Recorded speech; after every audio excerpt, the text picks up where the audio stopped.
dengan kemiskinan, dan Rasulullah tidaklah pernah menjadi beban meskipun sudah ditanggung oleh pakciknya Abu Talib.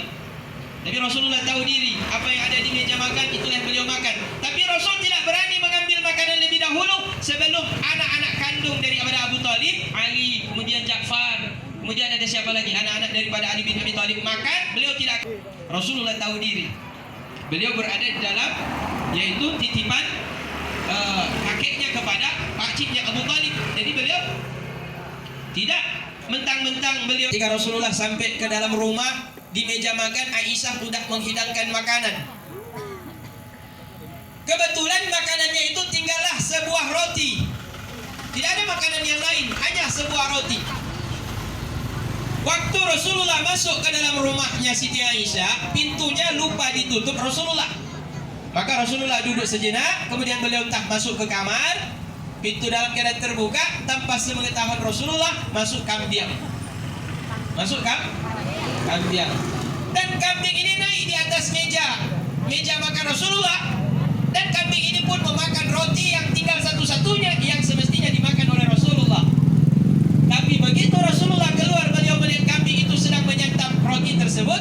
Aisyah juga keluar, hendak diusir oleh Aisyah, dilarang oleh Rasulullah sallallahu alaihi wasallam. Biarkan kambing itu memenuhi hajatnya. Hingga kemudian ketika kambing ini udah makan setengah, dia keluar tinggal setengah, yang setengahnya dibersihkan oleh Rasulullah, kemudian dimakan oleh Rasulullah. Bagaimana kesabaran Rasulullah, makhluk kecintaan Rasulullah, makhluk kecintaan Allah Subhanahu wa taala, yang tidak ada di alam ini yang lebih dicintai oleh Allah taala. Tapi begitu Rasulullah melihat seekor kambing makan makanan yang tinggal satu-satunya, beliau tidak melampiaskan kemarahannya kepada seekor kambing tersebut. Dibiarkanlah, biarkan dia makan. Kalau dia udah puas, dia akan tinggalkan. Kalau dia menghabiskan, itu hak dia. Karena Rasulullah seperti itu akhlaknya. Pulang dari tempat kerja dalam keadaan lapar, makanan cuma roti, dimakan juga oleh kambing. Tapi Rasulullah tidak marah, tidak mengusir kambing. Dibiarkan kambing itu makan, dan sisanya dibersihkan sisanya oleh Rasulullah, dan dimakan sisanya oleh Rasulullah sallallahu alaihi wasallam. Kalau kita kadang-kadang lihat makanan kambing, makanan kita tinggal satu-satunya, kira-kira apa yang kita buat? Ya, taruh ngombate ya. Kami hana otak, cuma hana otak kami. Tak pegal lu hana otak kami. Ada tepuhnya makanan lu na. Usir kami tadi tersebut. Jadi Rasulullah mengajarkan kepada kita untuk ketika ada hewan yang kelaparan, biarkan dia makan, meskipun itu hak manusia. Rasulullah sallallahu alaihi wasallam dididik oleh Allah Subhanahu wa taala dengan kesabaran, dengan kemiskinan. Dan kita tahu bersama ayah dan ibu yang dimuliakan Allah taala, tidak ada satupun nabi dan rasul yang diutus oleh Allah taala sejak dari zaman Nabi Adam hingga zaman Nabi akhir zaman, melainkan semuanya pernah dididik sebelum menggembalakan manusia, dituntun oleh Allah, dididik oleh Allah taala untuk menggembalakan domba-domba, menggembalakan kambing, menggembalakan sapi dan ternak-ternak, termasuk di dalamnya onta. Hal ini untuk menunjukkan bahwa mereka sudah dididik oleh Allah Ta'ala fisik dan jasmani, mental dan rohani mereka, sebelum mereka membimbing umat, menuntun umat untuk sampai kepada Allah Ta'ala. Mereka diajarkan oleh Allah Ta'ala untuk membimbing hewan dulu. Karena membimbing hewan itu, menggembalakan kambing, kalau di negeri Arab itu harus ekstra. Kalau tidak, entah kemana-mana kambingnya, karena padang rumputnya itu di padang pasir luas. Kalau dia lari, entah kemana dia lari. Ya, kalau satu ekor kambing hilang kan harus diganti oleh si penggembala. Itu kan dia nggak punya uang, dia cuma makan gaji dari situ. Maka seorang penggembala kambing itu harus pintar dia dalam menggembalakan kambingnya. Dan itu sudah dilakukan Rasulullah ketika beliau masih kecil. Maka ketika beliau udah dewasa, seperti Nabi Isa, seperti Nabi Musa dan nabi-nabi selainnya, Rasul sudah terbiasa untuk menuntun umat ke jalan yang lurus agar tidak tersesat. Hadirin kaum muslimin, ayah ibu yang dimuliakan Allah Ta'ala, termasuk di antara hak daripada seorang anak yang wajib untuk dilaksanakan oleh orang tuanya adalah khitan. Hari ini kita sedang melaksanakan sunnah Rasul, yaitu khitan. Siapa nama Ananda? Bimo sama Aska ya. Berarti fotonya dua orang ini yang mana nih? Satu orang berhalangan. Yang ketiga belum. Yang ketiga menyusul ya. Bimo sama Aska. Khitan ini sudah berlaku sejak masa Nabiullah Ibrahim alaihi salam. Oh, jadi kalau begitu Nabi Adam tidak dikhitan. Wallahu alam. Ada yang mengatakan dikhitan juga, tetapi riwayat yang sahih yang mengatakan itu sejak Nabi Ibrahim alaihissalam turun sampai kepada Ishak, turun sampai kepada Ismail, dan Ismail turun sampai kepada Nabi Muhammad sallallahu alaihi wasallam. Sedangkan dari Ishak turun kepada Nabi Yusuf, turun sampai kepada Nabi Musa, turun hingga kepada Nabi-Nabi Israel, hingga sampai kepada Nabi Isa yang terakhir dari kalangan Nabi Bani Israel. Jadi syariat khitan ini, karena ini merupakan sunnah yang sudah ada sejak masa Nabi Ibrahim alaihissalam, maka baik umat Islam, umat Kristen dan umat Yahudi sebenarnya diperintahkan untuk sama-sama khitan. Tapi dalam prakteknya yang mempraktekkan kewajiban khitan ini hanyalah umat Muslim.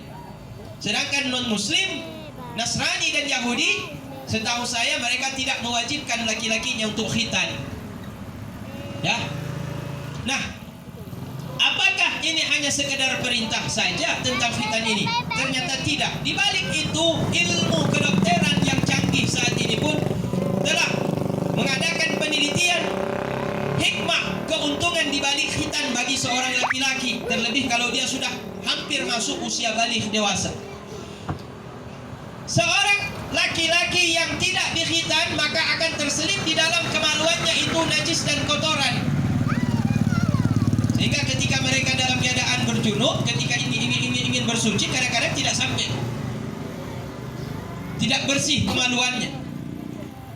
Tapi laki-laki yang mereka khitan, mereka bersuci baik dengan cara mandi atau dengan cara istinja, maka anggota yang vital tersebut akan dapat mudah disucikan dengan air. Inilah yang menyebabkan kenapa Islam mengajarkan khitan untuk menjaga kesehatan kaum laki-laki. Untuk menjaga kesehatan kaum laki-laki. Maka kaum muslimin yang dimuliakan Allah Subhanahu wa taala, laki-laki yang khitan dibandingkan yang tidak khitan, untuk mendapatkan penyakit kelamin lebih berat, lebih sering mendapatkan penyakit kelamin adalah laki-laki yang tidak dikhitan. Sedangkan kaum laki-laki yang mereka sudah khitan, mereka lebih selamat daripada jenis-jenis penyakit kelamin tersebut. Ini di antara sunnah khitan di dalam Islam. Nanti pembahasannya nanti kita buka bab nikah nanti. Itu butuh kajian tentang ilmu fikih masuk di dalam bab nikah. Dan kalau sudah masuk dalam bab nikah itu, ada lagi hal-hal yang lebih detail akan dijelaskan tentang keutamaan di dalam khitan. Kalau khitan ini hukumnya wajib bagi kaum laki-laki, bagaimana khitan bagi kaum ibu? Khitan bagi kaum wanita ini hukumnya sunnah, tidak wajib. Kalau ada yang mewajibkan berarti dia tidak mengerti hukum. Tapi ada yang sebagian mengatakan hukumnya wajib, tapi hanya bagian kecil saja yang dipotong. Intinya apapun yang sudah dilaksanakan di dalam syariat berkaitan dengan masalah khitan, maka kita selaku umat Islam wajib untuk meyakini dan untuk mempraktekannya. Maka setiap orang tua yang diberikan anak oleh Allah Ta'ala laki-laki berkewajiban untuk melaksanakan khitan kepada anak laki-laki yang Allah karuniakan kepadanya. Alhamdulillah pada hari ini saudara kita Bang Reza ya Bang Reza, alhamdulillah Allah Ta'ala telah berikan amanah 2 orang anak, bahkan 3. Dan yang pertama kedua ini telah dikhitan sesuai dengan sunnah baginda Nabi Muhammad Sallallahu Alaihi Wasallam. Jadi hak anak dan kewajiban orang tua dalam perkara khitan beliau sudah laksanakan. Insya Allah tinggal petik hasilnya pahala kelak di yaumul mahsyar. Amin ya rabbal alamin. Hak anak kepada orang tua, salah satu hak anak kepada orang tua dan kewajiban orang tua kepada anak, salah satunya bila dia mendapatkan anak wanita, bahwa dinikahkan anak wanitanya itu segera. Ya sekarang anak-anak wanita ini orang tua sekarang banyak menunda menikahkan anak gadisnya. Padahal di dalam Islam justru sebaliknya dianjurkan bagi setiap orang tua menyegerakan menikahkan anak gadisnya. Apa hikmahnya? Kata Rasulullah dalam satu hadis, jika datang kepada kalian seorang anak laki-laki yang kalian lihat dan kalian pandang dia memiliki akhlak yang baik, dia memiliki agama yang baik, kemudian dia memiliki tujuan yang baik dengan anak-anak putri kalian, dengan anak-anak gadis kalian, maka terimalah anak laki-laki tersebut yang datang dengan niat yang baik, asal dengan catatan anak tersebut memiliki akhlak yang mulia, berkomitmen dengan agama, dan punya kesungguhan niat yang baik untuk melamar anak gadis kita.